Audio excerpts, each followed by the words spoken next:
ସାଙ୍ଗମାନେ କାହିଁକିନା ମୁଁ ସକାଳୁ ରୋଷେଇ କରିଦିଏ।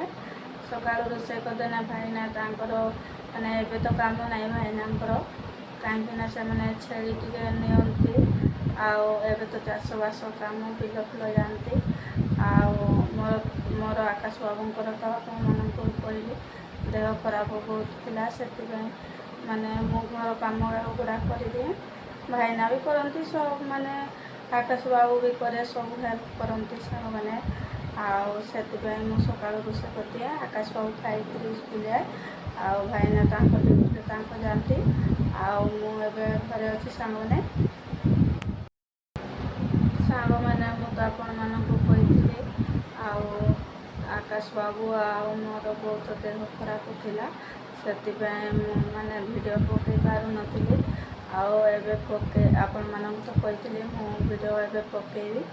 ଆଉ ମାନେ ସାଙ୍ଗମାନେ ସମସ୍ତେ ଯେମିତି ଭଲ ପାଇବା ଦେଉଥିଲେ, ସବୁ ସାଙ୍ଗମାନେ ୟୁଟ୍ୟୁବ୍ ଭାଇ ଭଉଣୀମାନେ ଆପଣମାନଙ୍କୁ ତ କହିଥିଲି ମାନେ ଆମେ ଖଟିଲେ ଖାଉ, ସବୁ ମାନେ ଗରିବ ଭଉଣୀଟାକୁ ଟିକେ ହେଲ୍ପ କରନ୍ତୁ ସବୁ ଭାଇ ଭଉଣୀମାନେ। ମୁଁ ଏତିକି ଅନୁରୋଧ କରୁଛି ଆପଣମାନଙ୍କୁ। ସାଙ୍ଗମାନେ ୟୁଟ୍ୟୁବ୍ ଭାଇ ଭଉଣୀମାନେ, ମୁଁ ଆପଣମାନଙ୍କୁ କିଛି ଦେଖାଇ ପାରୁନି କାହିଁକିନା ମୁଁ ଘରେ ବସିକିରି ଆଜି ଭିଡ଼ିଓ କରୁଛି ସାଙ୍ଗମାନେ। ଆଉ ମୁଁ ଆପଣମାନଙ୍କୁ ଦେଖେଇବି ମାନେ ନେକ୍ସଟ ବ୍ଲଗ୍ରେ ଆପଣମାନଙ୍କୁ ଦେଖେଇବି।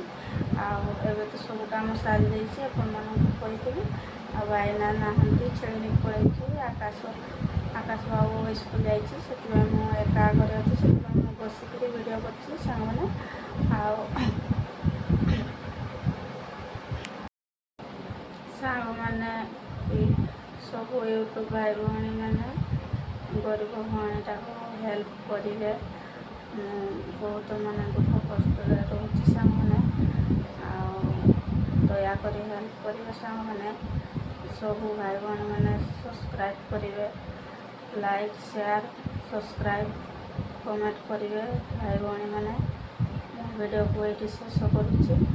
ନେକ୍ସଟ ବ୍ଲଗ୍ରେ ଦେଖା ହେବା। ଜୟ ଜଗନ୍ନାଥ।